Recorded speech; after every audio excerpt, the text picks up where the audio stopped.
70. So what made you choose the Navy over the Air Force or the Marine Corps as an option to avoid the Army draft? Well, I was born in New York, and I was raised in Puerto Rico, in a coastal city where everybody did fishing. That was their way of life in those days. And I remember when I was a little kid seeing the Coast Guard and the Navy coming shore, buy gas, groceries, and go back to the ship. So I was always very impressed with that. Plus, I grew up fishing and snorkeling and all that. So the Navy was, and the uniform. I like that, belt bottoms on those times. Yeah, that was the main thing, the uniform. I thought it was pretty cool. So do you recall your first day of service? Service or boot camp? First day you spent in the Navy. So Well, what was, do you remember what day you enlisted? June 30, 1970. That was the first day. That was when I went to boot camp in Great Lakes, Illinois. And everything was smooth and everything until we got to Great Lakes around midnight. And everybody on the bus is halfway asleep. The doors swing open, and here come, the first class radio. Get out there, move. You guys move.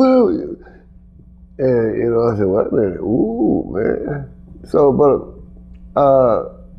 from the recruiter, I remember his name, Jenkins, it was his name, from the recruiter from the Navy.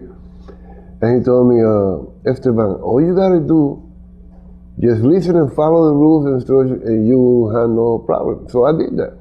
Never had no problem in the Navy. Needed a boot camp. Give me 28. I would probably give you 15, but I keep trying. And I always listen. I mean, you sign, you made that commitment, and plus I was very proud. My family too, especially my mother. Do you recall how old you were when you joined the service? I'm sorry? Do you recall your age when you joined the service? I was 19, I believe. And did you have relatives who had also served? But in the Army. I had an uncle that died in the Korean War. I had a cousin that he was wounded in the Korean War. And in Puerto Rico, I saw quite a few of my friends, older brothers, that they got killed in Vietnam, and they would bring their body to Puerto Rico. We go to burial and stuff like that. So, do you recall your instructors from Great Lakes training? Let me see. And I got the name on the tip of my tongue. Alexander.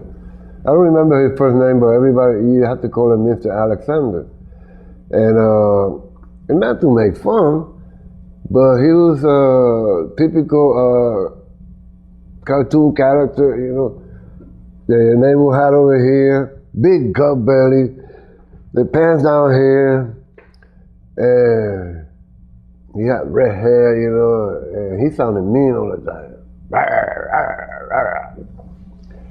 But other than that, like I say, I always follow the rules, I always follow everything, so I never had no problem. How did you get through basic training? Following the rules and doing everything they want me to do. The naval training is not as hard as Marines and Navy. We had a thing called, you have to go to something they call push-up hill, which is an optical thing. And I think it was once a week, and you go and you swing on a rope, one on the knee, you go over this, that. And that was part of the hardest thing. You do go a lot of classes. You learn a lot of things that it will help you while you're on the ship. That's the purpose of the classes you take in boot camp. A lot of people fall asleep on the classes too. How did you choose your particular naval specialty? Well, once you come out of boot camp, you finish your boot camp, you depending on your score on the test, stuff like that, you either a seaman or fireman. I was a fireman, and for the first 3 or 4 months when I was on the ship, I was working at the engine room. And then, since I was pretty good with typewriters, and there was a typewriter shop there where they fixed the typewriters, the gauges, the clocks. So I put in for transfer to that. So I had to take the test to become a seaman, and then I was transferred to the typewriter shop. And did you get a new rating when you went to that specialty field? No. I pretty much had an idea of working with manual typewriters, and the guys at the shop, they were real good, and they were always willing to teach me this and that. So, and plus I was going to be 2 years, and they knew that. So they said, "Well, no, you good. Don't worry about it." Do you recall your first deployment? When did you first put to sea? The first time we went to sea, it was a sort of an exercise.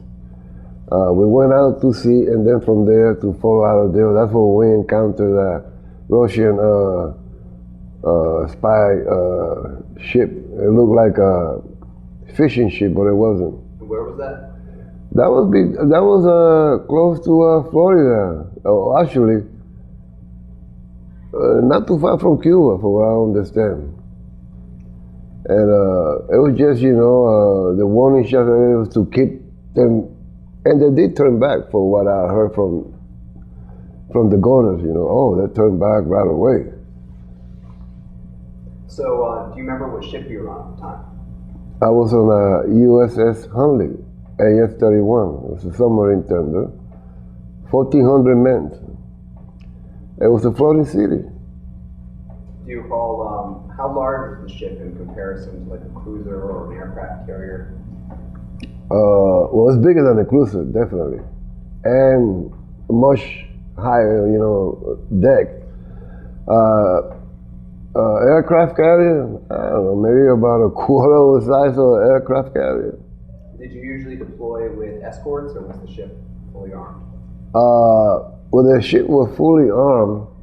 It was never an escort that you could see, but it was on the submarines that were escorting us on it. And most of the time we were, in U.S. coast. We was in South Carolina for about 9 months before we shipped into Guam. And on the way to Guam, we crossed the Panama Canal.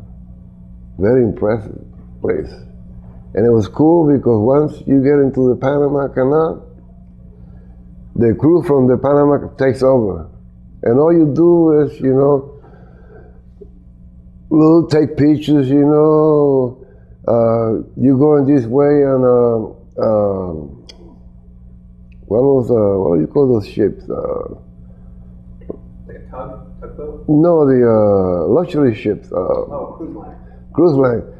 And you see it, and the people see the naval ship, because they were very impressed how clean the naval ship is, We were always painting, every little rough spot, and we were always mapping.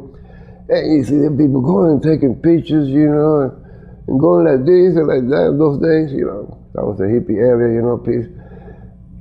We saw a lot of cruise ships going through, and everybody was so happy to see a naval ship going through. Very impressive.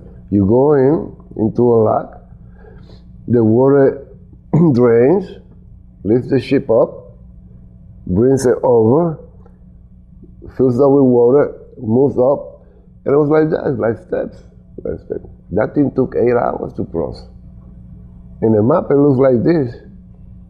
It took 8 hours to cross, but we didn't do nothing in 8 hours. Like I said, the people from the canal, they took everything. They took over. They did everything. How long did it take you to go from Panama to Guam? Well, from Panama, it took us like 3 days. We stopped in Acapulco. We were there for about 8 days. Great. Acapulco was great. It was great. And we rented one of those Jeep, a group of us, and we driving around. And I said, wait a minute, that girl looks like my sister. And we turned back, and it was my sister. She was on vacation with 2 of her friends. And we stopped, and I called her over. Her name was Gladys. And she looked, and she told her friend, my brother.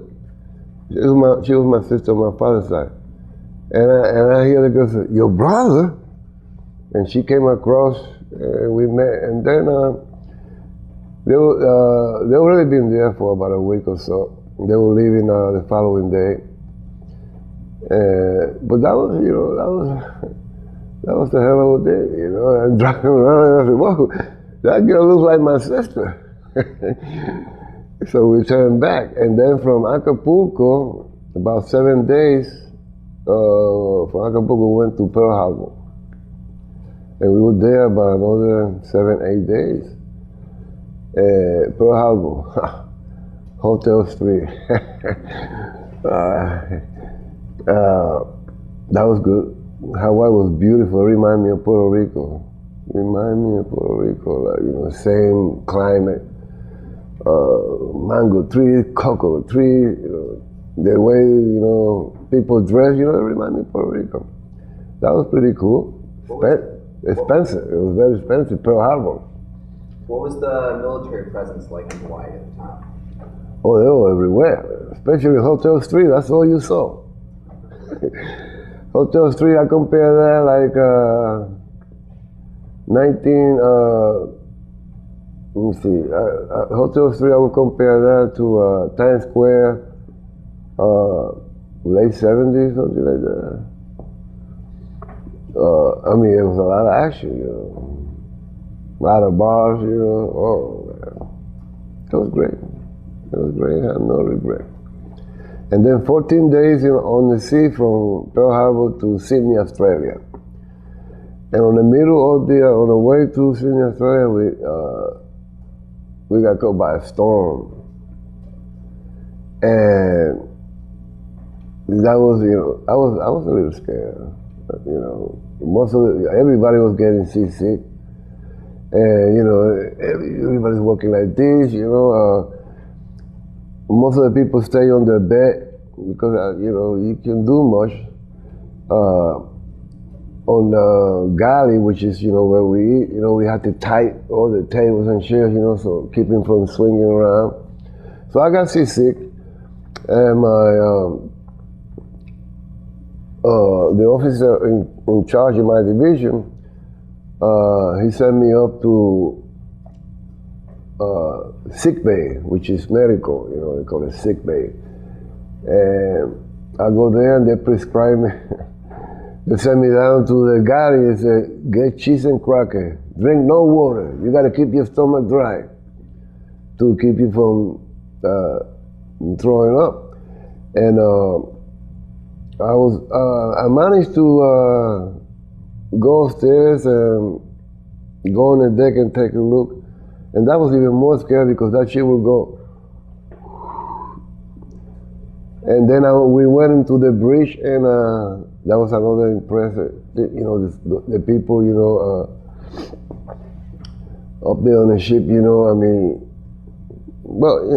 for something like that, you will have to sign up for 6 years, because it would take, I think, 2 years of schooling, and then it was dark on the bridge, except for these little red lights you see here and there. And the instruments on the panel, they were green. And everybody knew what they were doing. It's a big wheel, not like the old-fashioned, you know. This one was, and I said, wow, you know, this guy, I wonder what when we get to port, it was always talks that come around, and guide you, this type of thing. It was a great experience for me. The Navy, I regret, not signing and stay, med at Korea or anything. I regret that. I really enjoyed it. It was a great experience for me. And I learned a lot too. What was life like on the ship? It was pretty much like your neighborhood. You got a group of, a little clique of, friends, let's say, from Kentucky. They're all from Kentucky here, and from New York here, and from Chicago here. And, what movie is showing? Let's go over there. Let's go and play dominoes. Let's go and play cards. Let's go up on the deck. Just lay on the deck. Look at the sky. I mean, so many stars, and that sky is so clear. It was a pretty normal. You do your 8 hours work, and then you off. When you out on the sea, I mean, you have to stay on the ship because, and all kinds of activities, people paint, take pictures. I mean, people go on the helo deck in the dark, playing basketball. Who got next, this and that. It was pool tables, I mean, ping pong tables. It was everything, barbershop, everything. And there was a little theater, where they had concerts too, the sailors, they get together, they name their group, and they do sort of a cappella, without music. And a lot of those guys started boxing.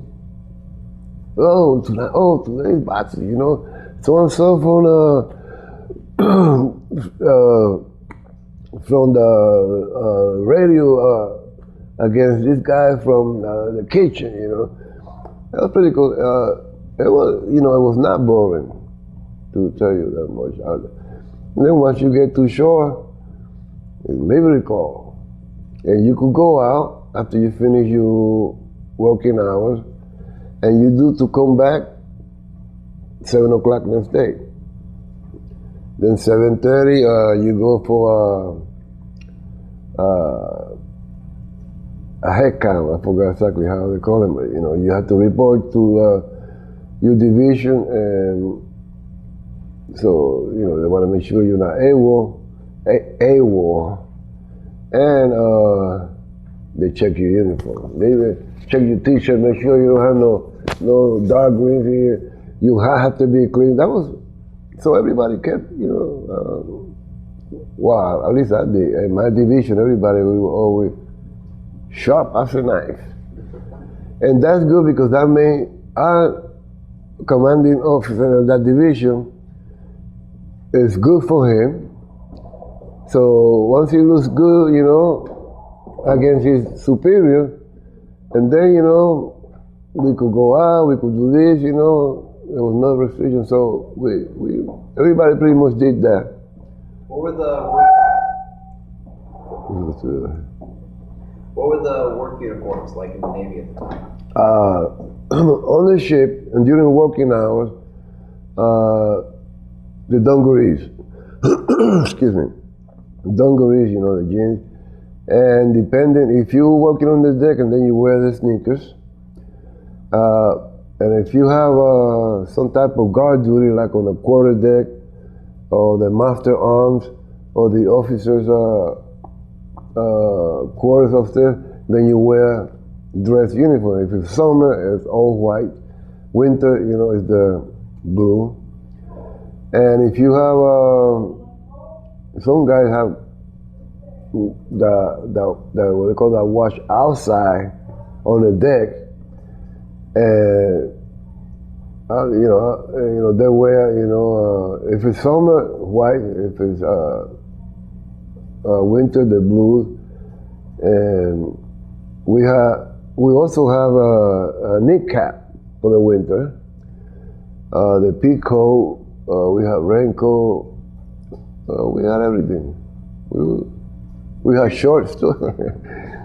Did you ever have to stand armed watch Yes. on the deck? Yes. The quarter deck. That was pretty easy. I was required to carry a 45 on the side with blanks. And the quarter deck is when the sailors go out for livery, out on the street, you have to log in, their name, what time they go out, they have to sign. It's usually 2 officers, a petty officer or chief, and the enlisted man. And you go out, the flag is there, you salute the colors, they go out. Coming back, they do the same thing before they board the ship. Salute, the flag, you come in, they show the ID, and then you check, he went out, 8 o'clock last night, he's coming back now, or 5 o'clock in the morning, whatever. And it was usually 4 hours guard duty. You do 4 hours, you go to sleep, or something. And that was pretty cool. I like that watch, because you see people, sometimes they have to carry this guy, they were so drunk. And they come, and the officers, they just to, most of the time was, to fool around with them. Sailor, stand up. How dare you come into my ship like that? And they're all drunk, they can't stand up. I like that, In fact, a lot of times they'll come with Ramirez. I want to go to shore, will you take over for my watch? I didn't mind. Because it was a lot of fun. There was times, they come in and 2 guys that were drunk, they arguing, they come in, and right there, just start slugging it out each other. So it were all kinds of things. You had to write everything. So-and-so, Hayes, they got into altercation, and Hayes ended up with a busted lip, this and that. Well, the Navy, yeah. Now, was that just when you were in port? Or yes, in port, okay. in port, I see also, but it's mainly to make sure, because there's no running on the deck, another thing, type of thing like that. But port, I like, because I remember one guy, comes in with some girl that he met, he's all drunk, and the officer, sailor, what do you think you're doing? How she passed through the gate? Oh, but I just want to show her my bunk bed, Are you out of your mind? You saw all kinds of things. I recommend it. I wanted my daughter, I wanted my son, I wanted my nephews to go into the armed services. But the generation of my daughter and my son, the draft was already banned. So, I'm not going to war, this and that, blah, blah. They had to bring the draft back. Because when I was growing up, you look forward to turn 18, go to selective service, register. That was the idea that 35, you 18 years old, and you're looking forward for to get called and go to physical and Sam, and yeah, we look forward for that all my days. Now, I asked my son is 34 years old, and I said, do you ever register at the selective service? For what? And it's the law. I said, yo, that's the law. When you turn 18, you're supposed to go to selective service. I don't even know whether you go to any post office and register. You know, I'm trying to give you an idea how it is now. Now, when I see these young men in Afghanistan, Iraq, all that, these young men, they volunteer to, you know, that requires, you know, a lot of courage, you know, and I admire that, you know, young people. Just imagine if everybody has my nephew's and kid attitude. Then we didn't have no armed forces. How are we going to defend ourselves? God bless them, you know, God bless them. Every time I see somebody in uniform, you know, I reach out, you know, give a hand and try to say thank you, or if he's sitting alone somewhere waiting for something, I give him conversation, you know. So somehow I want him to know that at least me, I'm grateful that somebody's watching our backs, you know. So what was the overall mission of a subtender? Take care of the submarines, supply the submarines. They'll go out for about 3 months. They come back and tight next to the ship, and it's a division from our ship. They go into the submarine and see what they need, what is need to be fixed, and they come back onto the ship and they assign people. Not everybody could go into the submarine. It was certain personnel that they were trained and qualified to go into the submarine and check everything. Well, you know, they need hot dogs, you know, they ran out of hot dogs, you know, the 2 typewriters, you know, they're not working. At that time, they were making a transition from manual to selectric IBM. And then the Polaris and the torpedoes, you know, that was somebody else. I never knew how many they knew anything. I just seen them, you know, loading them. So is the ship more or less a floating dry dock? No. The submarine surface underneath you? Or No, right next to it. And it's tied up. And then you see guys, you know, around the submarine, you know, painting, chipping, you know. The Navy has a thing with rust. Oh man, they have a thing with rust. But a lot of times, you know, you go on the port, you see ships, you know, tankers, and you say, oh my God, man. I mean, it's rust, huge rust everywhere. And I say, oh my God, man. Our commanding officer on the ship, it was Captain David Frost, that was his name. And we used to say, Captain Frost, he's probably having a heart attack looking at those ship over there because that was one thing. I mean, there was no rust allowed on the ship, you know. No, you know, our ship or other naval ship, you know, you see the destroyers, aircraft, you know, no matter how big or small, you know, minesweepers, the little ones, everything is, you know, there's no rust, everything is clean. Like sometimes we go on a bar and there's some army guys and they see us come in and they call them swabbies, you know, because we do a lot of mapping or something like that. Oh, here comes some swab head or something. We were always, you know, it was paint and map.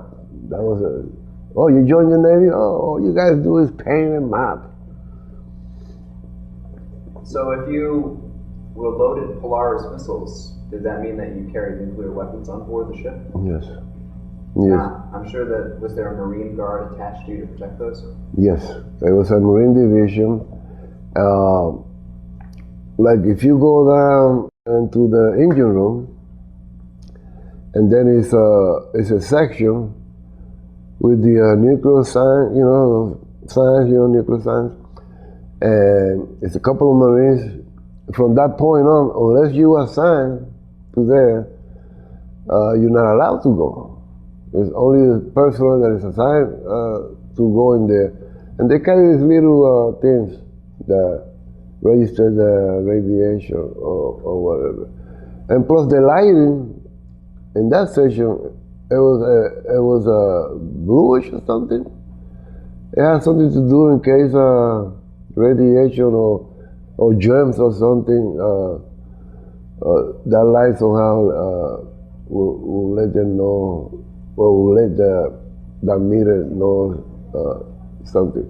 Yeah, the Marines took care of that. That was, security. That security was the Marines. They had their division. Excuse me, they had a high-ranking officer. We were required to, the Marine, like the Marine sergeant, corporal, we were required to listen to and respect their orders. Say, look, you can't go in there. That type of thing. You have to go around, or you have to do this or that. They had a lot of clout, the Marines in there. So do you have any other interaction with the Marines, like off duty or on? Oh yeah. Okay. Oh yeah. They're tough. Marines are tough. Hey. It's not just like in the movie. They're real tough. Oh yeah. Yeah, we'll go out together. We have fun. And we look out for each other. Sailors and Marines, we do that. And sometimes we run into Army on a battle or something, and if it's something, something goes down, the Army, Navy, they get together. So how would you meet up with a submarine? Would you just go to a designated spot in the ocean and the submarine would surface? Yeah, well, the submarine, they only come when we import. We anchor on a way that is enough room for two anchor next to the ship on both sides.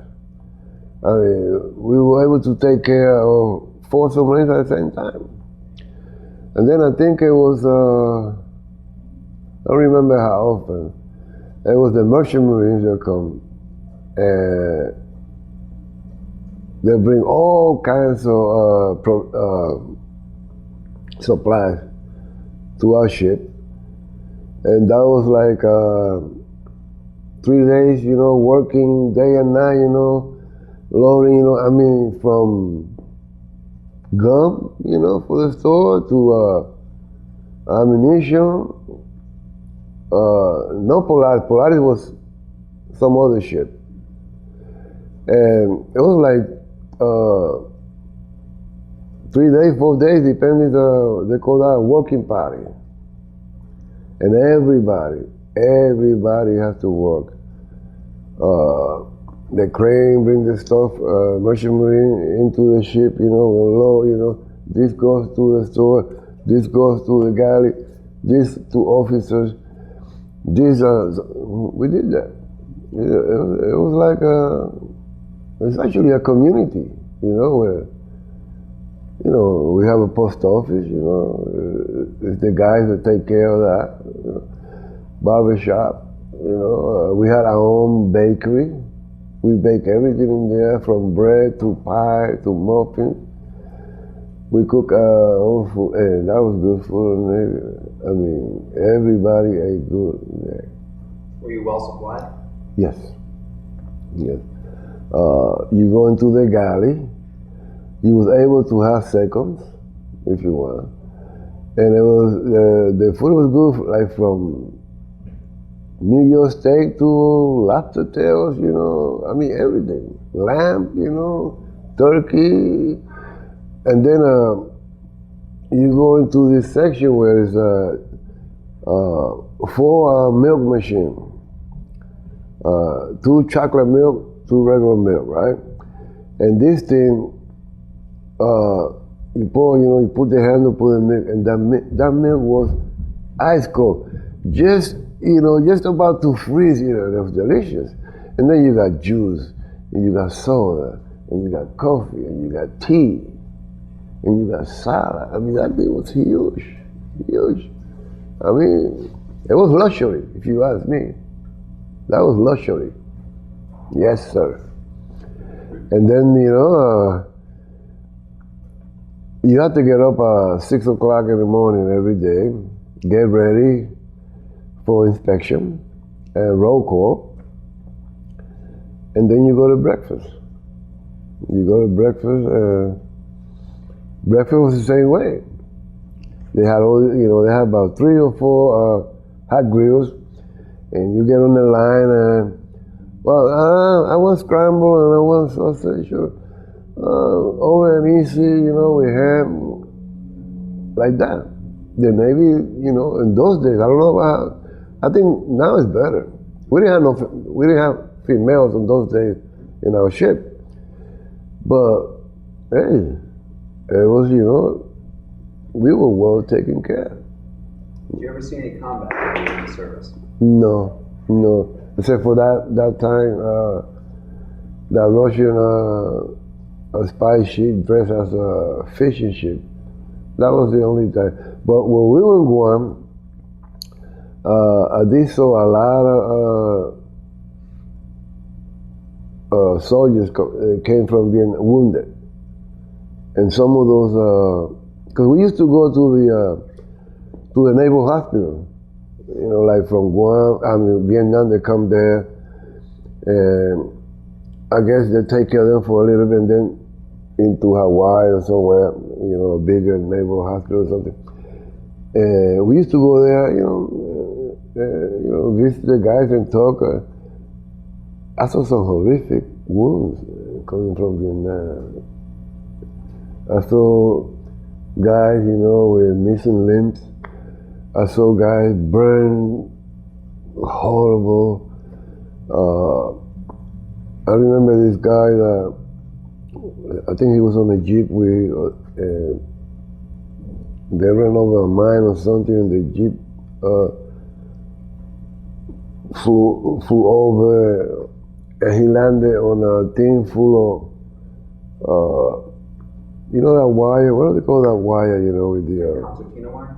No, the other one with the Barbed wire? Barbed wire. And he landed on a thing, and this guy was cut everywhere. He was naked on the bed, he was from Puerto Rico, we went over there. And, to talk to him and everything. He was going to Hawaii. I mean, he had cuts. He landed on that wire. Him and a couple, but he was the worst, all the ones that landed on that wire. He was the worst.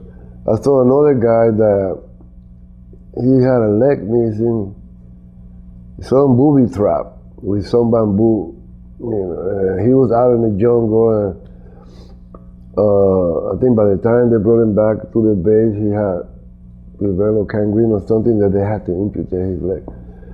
So that, will make you think when that's the real deal, so to speak. But that, no, I never saw no combat. Which there was a lot of old sailors in there. They saw a lot of combat, Vietnam and some other places. And, people exchange stories about, I've been in Japan. If you go to Japan, make sure you go to Whisper Alley. And I said, what the hell is Whisper Alley? And it's, you walk down the street and it's a little alley where all the prostitutes, they don't speak English, so they go, psh, psh, psh. And that's why they call it. And these old sailors, be saying that, be telling you stories like that, Whisper Alley. And whenever I see somebody in the armed forces, I was in Japan, this and that, so I said, so do you go to Whisper Alley? What do you know about Whisper Alley? Everybody goes to Whisper Alley. Do you have any particularly funny or amusing stories you remember from your service? Those drunken sailors coming back into the ship. I mean, That guy wanted to bring that female into show his bunk. I said, what the hell he thinking? How he passed her through the gate, beyond me. And he did get in trouble. But I was involved, I played basketball and softball for the ship. In Puerto Rico, I played baseball. So I joined the softball team from the ship and the basketball team. And they had swimming team, everything. But mostly at that age, what you really want to do is finish your working hours and go out shore. And you go to shore, you have a lot of fun. I didn't like gate duty. I didn't like gate duty, especially when it was the evening guard duty. Cause it was kind of dark, and if it was cold, South Carolina, Charleston could get cold sometimes. That I didn't like. But the quarterdeck, yeah. And it was a lot of fun, but I just can't think of one right now. But yeah, we did. And the scary one, it was actually happens in South Carolina. We were out on leave in South Carolina. We went downtown. Somehow we wandered into the wrong neighborhood. And it was a racist thing, we got chased away. One guy, they caught up to one guy, and they really beat the shit out of him. And he was out unconscious, in the puddle of water. We got back to the USO club, which it was in downtown also, and we let the military the Army is military police, and the Navy is shore patrol. We let them know, and they went over there, got first aid.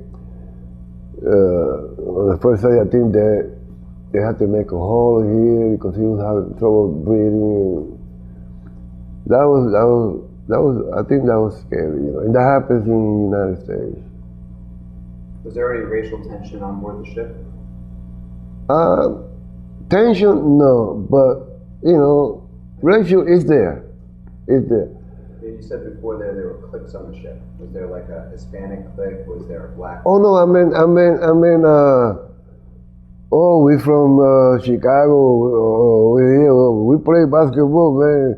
Our baseball team, this and that. That type of clique. But it was a racial thing. You're talking about a ship, 1,400 men. 60 blacks, about 19 Hispanic, most of them Puerto Rican. It was 2 Colombian American, about 4 Cubans from Florida, they were Cuban American. And it was about 10 Filipinos. They usually did they call that steward. They usually do work for the officers. So we had to form a minority group. It was, I think it was like 2 black chief petty officers on the ship. One of them was Carl Brashear. I don't know if you heard that name before. They made a movie about him. Cuba Gooding played him. And I tell you, Cuba kind of small compared to him because this guy, Carl Brashear, deep sea diver, right? Yeah, he was a master. He was a 4-star chief petty officer, master diver. And this guy, he was like 6'1", 6'2". You see, big arm, big chest, And you want to tell her, hey, Chief, actually we did a couple of times, hey, Chief, why don't you excel, you know, because he looked like he took a big step, you know, we're joking. Nice guy. He'll go jogging every day. If we go out in the city, he'll jog all around the ship. He had a prosthetic leg, you know. Very nice guy. I met him in person. I remember about 3 years after I was out of the Navy, I was discharged. I'm watching one of those talk shows. I don't remember which one. And he was there, and I told my wife, look, I know him. He was on my ship, or I was on his ship, or whatever. And my wife said, well, nice looking man. Thanks, baby, you know. But he was, you know, Cuba, you know, kind of small to play him. He was a big guy, nice guy, very nice guy. Didn't smoke, didn't drink. Very strong. He jogged every day, you know. Good discipline.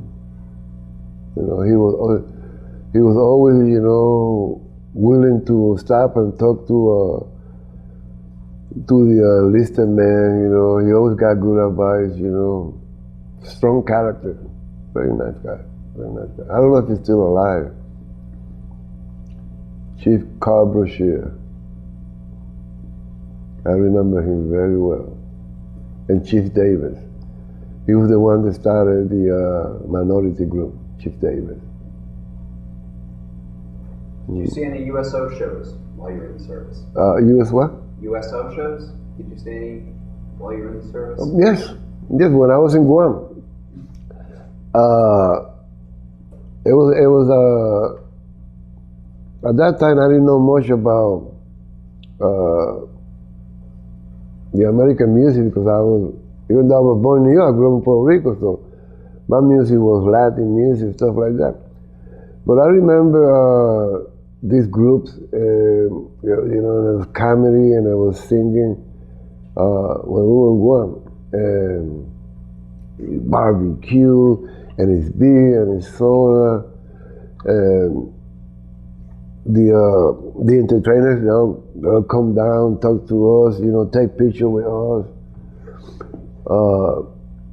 But most of the guys, you know, they were impressed with their female. Do you remember any celebrities that would have performed these USO shows?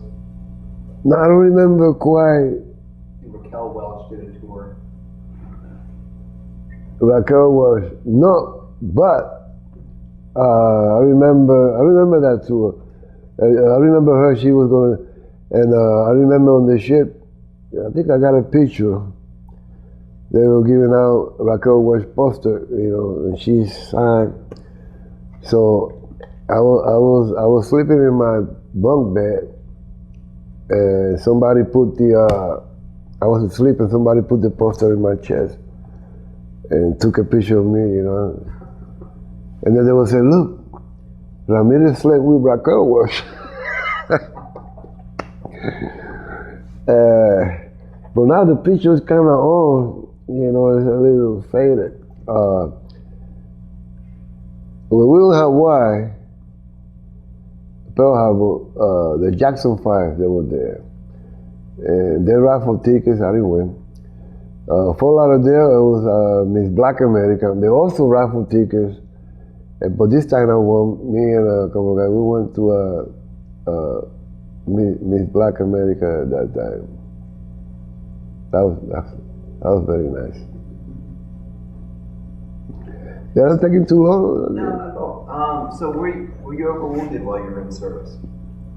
The only receive any injuries? I got circumcised. That was it. Did a Navy corpsman do that to you, or? Yeah, they did. Yeah, they did that to me. Yeah, and I spent maybe about a week at the hospital. You know, there were some nurses, you know, but They knew what I was, you know, and they'll call, you know, a male, you know, and he'll come and joke around. Hey, you got to take care of anything. You can't just, you know, choose, you know, who you gonna. So that was the only. I mean, you know, you fall down here and there, but serious injury, I said that one. So, how did you keep in touch with your family? Well, we were able to call just about every day. When we were in Charleston, South Carolina, I guess it's a phone line hooked up into the ship or something. You call every day, collect though, you know. But out in the ship, there was a radio man, radio shop that you would say, well, listen, I'm from Brooklyn, New York, and my family lives so and so, you know, blah, blah, blah. And through a radio or something, he'll contact, somebody has the same type of radio in New York, and he'll contact your family. Your family will go over to this guy's house or wherever he has, you know, and talk to you. I never did that, but I knew a lot of guys, especially a guy from the South, you know, they were from way in the woods in Mississippi or something like that. When we were on the sea, but once we get into port, they come, I believe they come and hook a phone line or something. And you will call, you know, I never collect from Australia or Hawaii or anything like that. But Guam, you was able to call direct. It was not collect from Guam. I guess Guam, you know, is such a small island and so many military bases there. I mean, it was naval operation, naval communication, naval something, that's what we were. And then it's Army this and Air Force this. When we were going to Guam, the old sailors, you know, they've been in Guam, say, oh man, you don't want, a lot of them transferred before the ship left. You don't want to go to Guam. It's only military personnel in there. And, you know, and about 10 females, you know, and everybody, because it's such a small island. And on the way, it was kind of true, you know, because every restaurant, everywhere you go, you see military personnel. And everybody chasing the same girl. Did you ever go to Subic Bay in the Philippines? No, but I know some guys did. I mean, if you have 30 days leave or 15 days leave, and you want to go there, that's fine, you know. You would take a military, what they call a military hop, which is a military airport place. They'll go there, you know, and you spend there whatever time, and you got to make sure you catch, you know, you have to put your name in, you know, to make sure that you have a seat to go there and come back. Because now you'll be in a lot of trouble. Did you ever get a military furlough when you leave? What's the military for? Did you ever get to take leave while you were in the service? Yes. Where did you go? My first leave, which, you know, it was a mistake, because you get 30 days a year. And my first leave was right after boot camp. And I took 30 days. And everybody told me, don't do that, man, because then. But I took 30 days. I spent about 10 or 15 days in New York. I was engaged to my wife. You want to go, you know, you want to go and see your woman. And then from there, I went to Puerto Rico. I was there with my mother and my family. And then from Puerto Rico, I took a military hop from Puerto Rico to Charleston, South Carolina.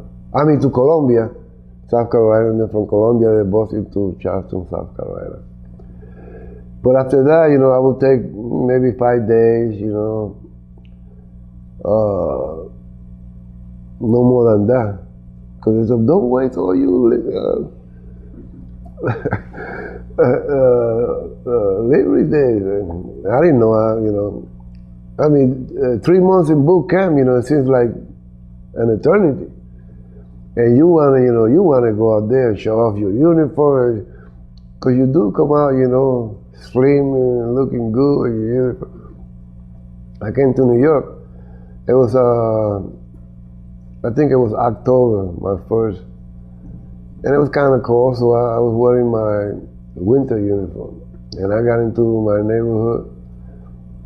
I got home, just took my seat bag and threw it inside, and I went straight to my wife. I was engaged at the time, and I'm walking through the block, and everybody see me coming, touching my peacoat, and this and that. Oh, so that was pretty cool. That was pretty cool, and then I went to Puerto Rico, and I had my winter uniform, which was a mistake. Puerto Rico's always hot. So I go to Puerto Rico, and I bought jeans and stuff like that. Came back, I wore my mother was very proud when she saw me with the uniform. And the people, in the neighborhood, Because everybody in Puerto Rico, most of everybody either go to the Marines or the Army or Air Force. Very few people go to Coast Guard or Navy. Why do you think that is? I guess, their grandparents, their father, but I had an uncle that he didn't go to Korean War, but his brother, he was the one that got killed in Korea.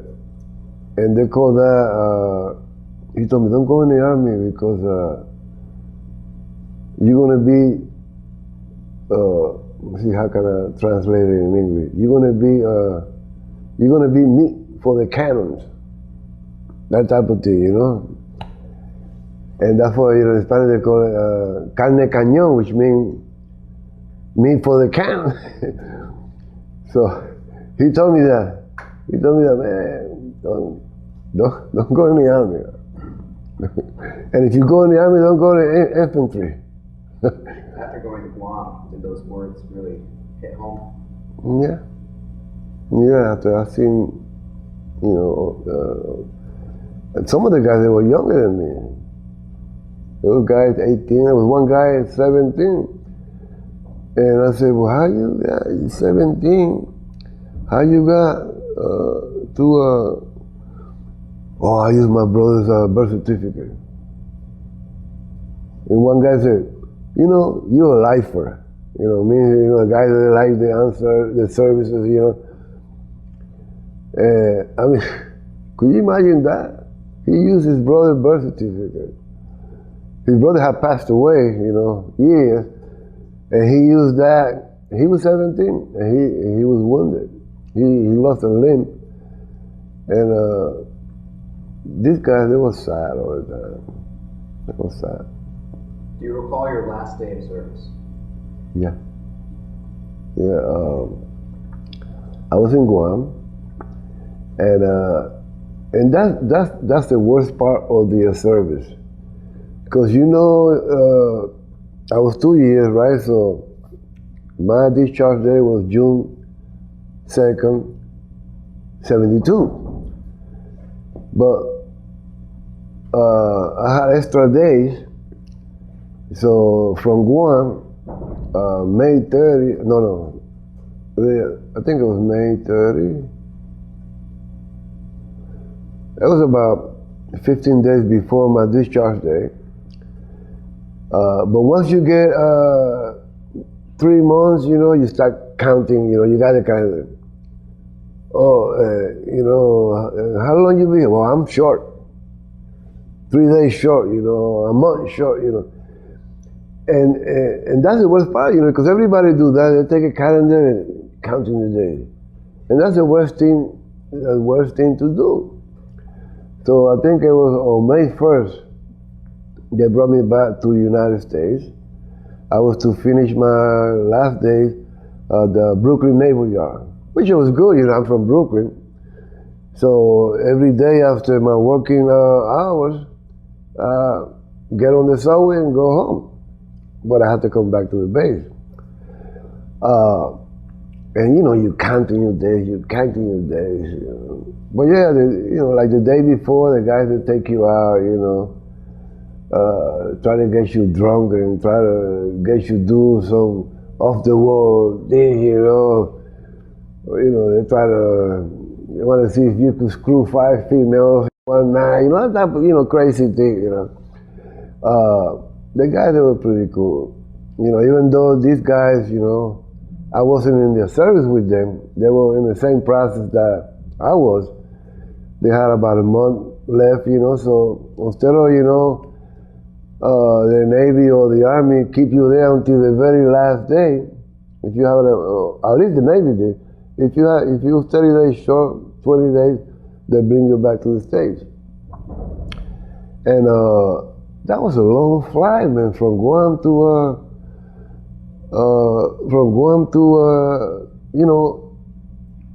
that's on the other side of the world, right?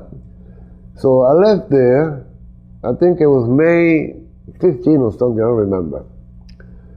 Early in the morning, the airline, Pan American, was still running at that time. So it was a commercial flight from Guam to Hawaii. And that was like 6 hours. I mean, you on a plane, not a 747, maybe a 707 or 727, and every seat is taken. And my luck, I'm in the middle. And could you imagine, like 6 hours, 5 hours like this, oh man. So we landed in Hawaii. We spent about 2 or 3 hours at the airport. And then we took another commercial flight, I think it was American Airlines, from Hawaii to San Francisco, which is another 5 hours, something like that. And then in San Francisco, we spent a couple of hours there.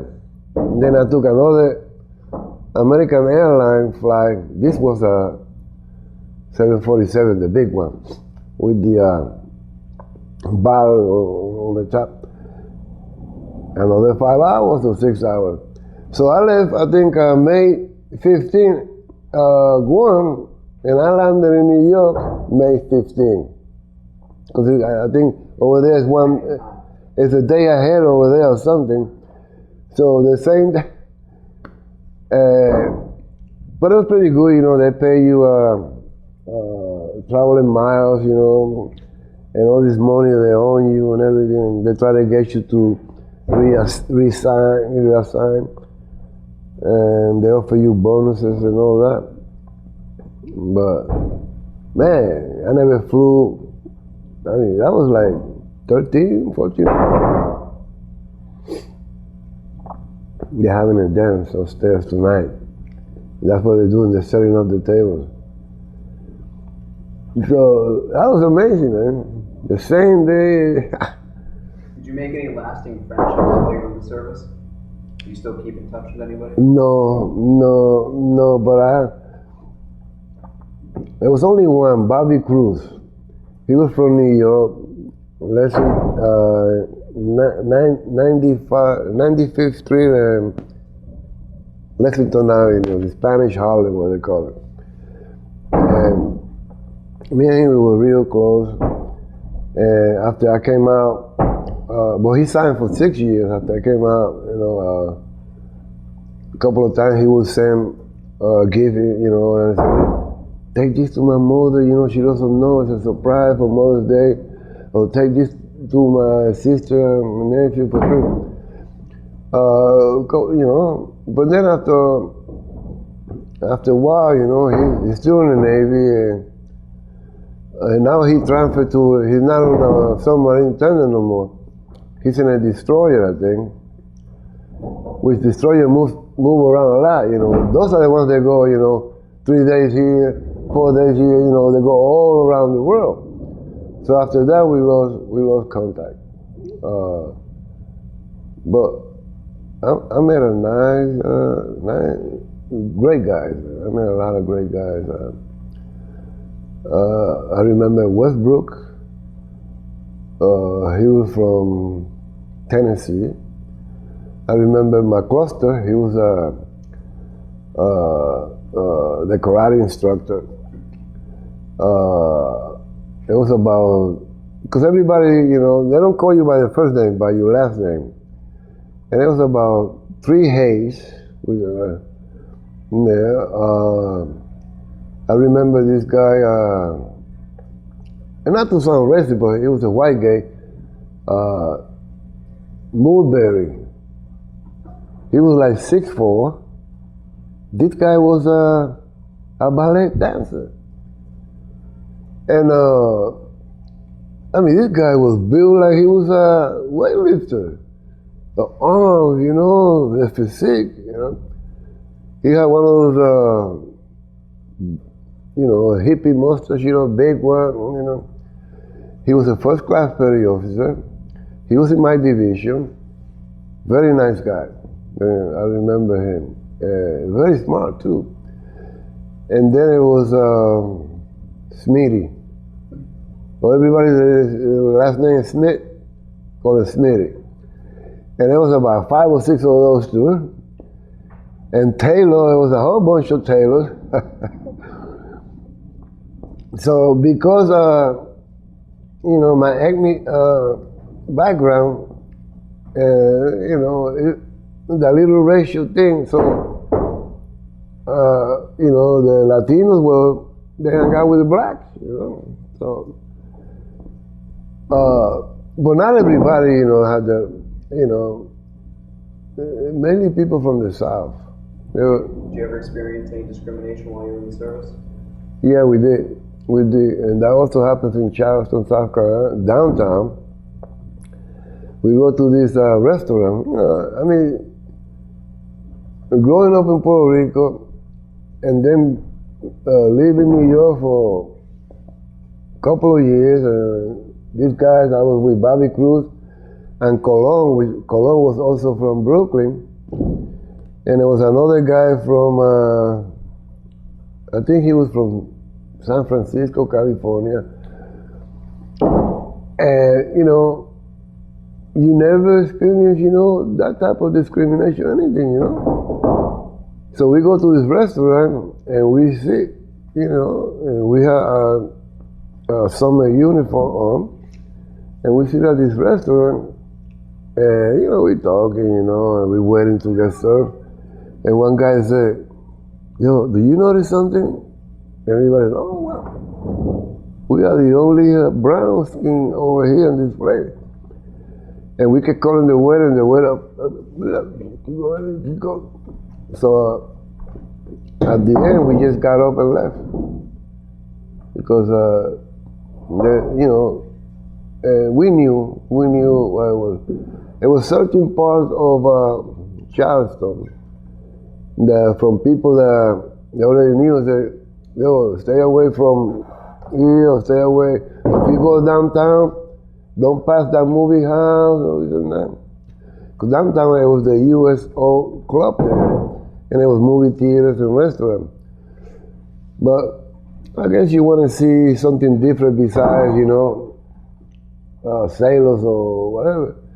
And you try to venture a little bit, and I knew other people got beat up on, they're driving around, and this is off the city, and it was a country club. Some people say, oh, don't go there, that's a redneck club, whatever. And yeah, they got there and they got into a fight, you know, and, you know, they got beat up. They got beat up. So, you know, you're supposed to report it when you come to the shit, you report it.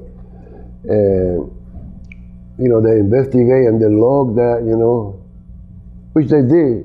They were, you know, they denied, oh, say that? No, there was nobody here last night, no. Everything, there was no problem here last night, you know, that type of thing. So, but the Navy said, you know, whenever we went to a port, the Navy has a list of the places, you know, off limits. You know, stay away from here. They knew, you know, from before. So we try, you know. I always say, you know, we go, you guys want to go over there? I'm not going. Oh, come on, but if y'all go and you guys get in trouble, I'll run for help, okay? That's the thing. Did you ever join any veterans organizations? American Legion? Or Not really. When I got out of the Navy, I got married. I got my job back. You know, when I was working for the sewing machine company, Singer, the assembly line in Brooklyn. And I went back, and they gave me my job back with no question. And the raises, pay increase during that time. I got that, and I didn't lose my seniority at the company. Did you ever use the GI Bill? Oh yeah. GI Bill. I got my GED. Because in '74. I was a program for veterans in New York, and I joined a place, a training. It was for a year. New York City Adult Training Center. It was mostly for veterans. And I got my GED, and then I got a certification as a typewriter repairman, which I didn't have before. And I got my driver's license. And then, I was getting paid a month from the VA, plus weekly from the program. At that time, I think it was $174 for meals and transportation. And then you get the check from the VA for, going, the GI Bill, going to school. And, I did that. I didn't have to, I was married at that time, but I didn't have to work, because my wife was working plus I used a couple other times, but I dropped out of the courses. I didn't use it after that. But I always use in New York here the VA clinics. I always do that. I always here I go to Newton VA clinic. Very nice people. Did serving in the Navy affect the way that you think about war or about the military in general? Yeah, in a positive way, I'll say. Serving in the Navy, I learned a lot. I became a man, a responsible man. I became more responsible.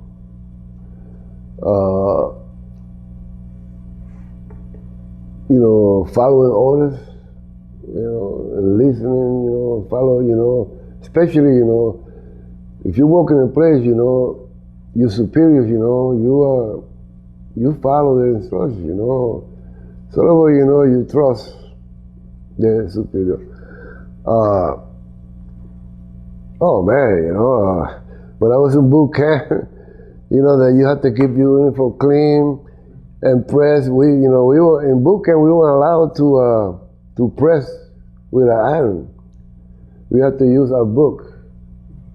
Yeah, and every day, even though they give you I think it was 6 pairs of, they call them skivvies, shorts. And t-shirts. You don't wear a tank top, you wear t-shirts, right? And I think about the same amount of socks, white, and I think you got black for the winter dress uniform. But you only allow, you do all day, boot camp, this and that, and then you come back to the barrack, and you strip naked, the clothes that you had on, the underwear, the socks, the Navy cap and the dungarees, you have to wash that, And then to hang it up in a clothesline, you don't use pins. You tie, and you try to, that when it's wet, try to, and then the ones that you wash the day before, those are the ones you wear. So it was like that. The other one that you're supposed to be in your locker, nice and folded, brand new. Yeah. And so you take the dry clothes. You're gonna take a shower, this and that. You put a towel around you. You bring the dry clothes, put them in your bed, and then you take a book. You lay on the bed flat, the pants. You take it was a book that we had, for the classes, and just put it, and you bang on top of the book. That's how you press your clothes, your shirt and everything. That was boot camp. After that, when you're on a ship, there's a laundry and dry cleaning on the ship. You don't have to worry about that. And you could do your own thing, but when you're in the Navy and boot camp, that's how we had to press the clothes. And yeah, and everybody did. You should have to be, speak shine, even though you're gonna go and, on the push out hill, you're gonna come back all full of mud. But then, when you go in the morning, when you go for roll call, you have to be clean. And those clothes, like I said, and it works, man. You'd be surprised. And you try to do, I learned to try to do the best job, because that will keep you from doing it over, or you're gonna have to do it again. No, you go to the, I think once a week you go to the store and get candies and that, and they suspend your store, because it's a lot of people, a lot of guys, they will, I guess they grew up spoiled or something, that either they couldn't handle that, or they were too ashamed to wash clothes or something, and if they did a sloppy job. Your bed always had to be made once you get up, the way they teach you how to do it. Not like, no, you have to fold everything, and they come and check. And, Mr. Alexander will come, and he'll throw a quarter, and expect that thing to bounce back. If you're not, you gotta do it over. And under your bed, everything. Boot camp, no deodorant. The only soap you was allowed to use in boot camp was Cess, toothpaste, toothbrush, no deodorant, because they said, if you clean, you wash and you clean, you won't smell. And they took that serious, I mean, they call people like that, they call them scroungy, scrounge, something like that. And that was a serious offense, especially in boot camp. Being I don't know if I pronounce it right, scrounge, people that they look dirty, sloppy, scroungy looking. That, and what's the other one? There's another one, malingering or something like that. When you claim that you're sick, but you're not. Right. Those two, that gets you in trouble. And you're not after boot camp, malingering. But I say I became a responsible man once. In the Navy I learned, how important, that was. Are there any particularly memorable events or anything you feel like you've left out of this interview that you'd like to share now?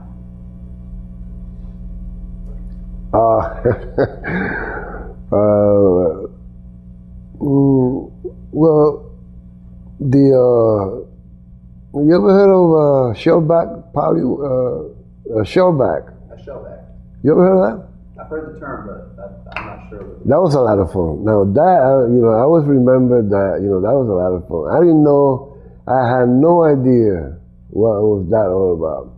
I heard people talking, 1,300 hours, we're gonna be on the equator, or we're gonna cross the equator, right? So what the hell is that? Oh, you'll see, man. Oh, you'll see. And I think I got pictures from the book somewhere. I got a certificate. I can see it right there. And that's like, you know, the people that already been through the equator and they already shellback. You are polywire, you know, before you become a shellback.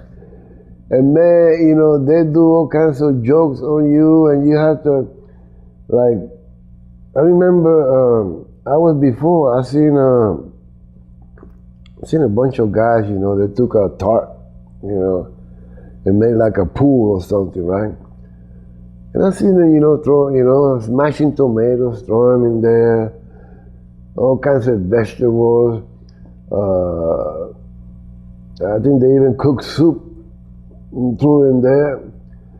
And, you know, at the end it looked like sewer water, you know, water from the... and, you know, things like that. And, you know, you start, you know, on the line and you see the showboy screaming, "Hey, Pollywood, this way, this and that, blah, blah." You gotta do all kinds of things and go through.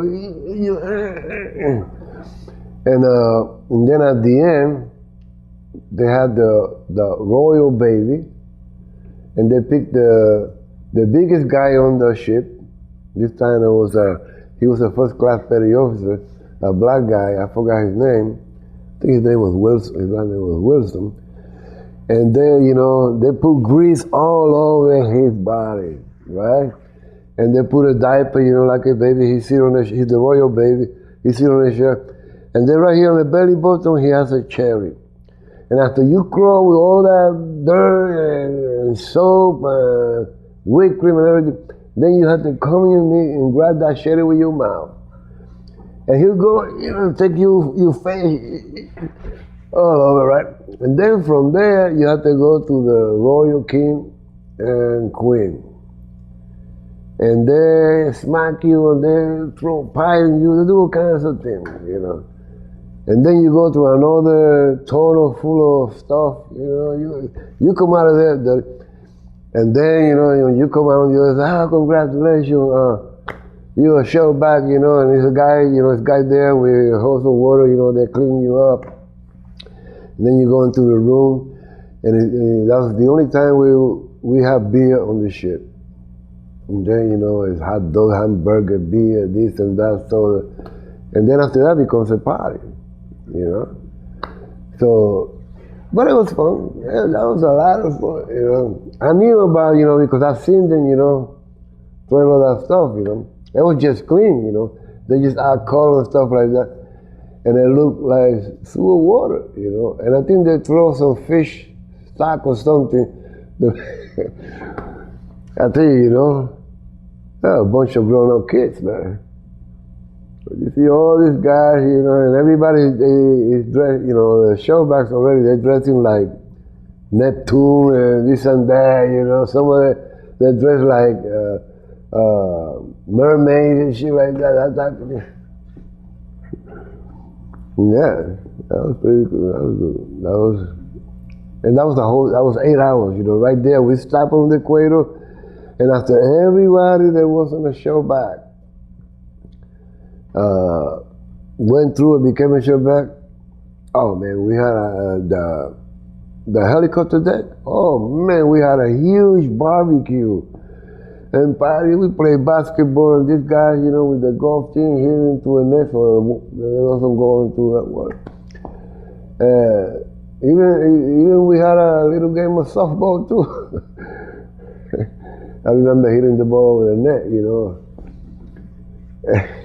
And the chief periodic said, "Ramirez, I should make you go and get that ball. You knew, you know, you can't hit it or hard." He was just joking, you know. And we took all type of machine guns and rifles, and we shooting. It was a whole day party. Bunch of grown-up kids. Well, Mr. Ramirez, on behalf of the Veterans History Project and Central Connecticut State University, I want to thank you for your military service as well as for your obligation to conduct this interview today. My pleasure.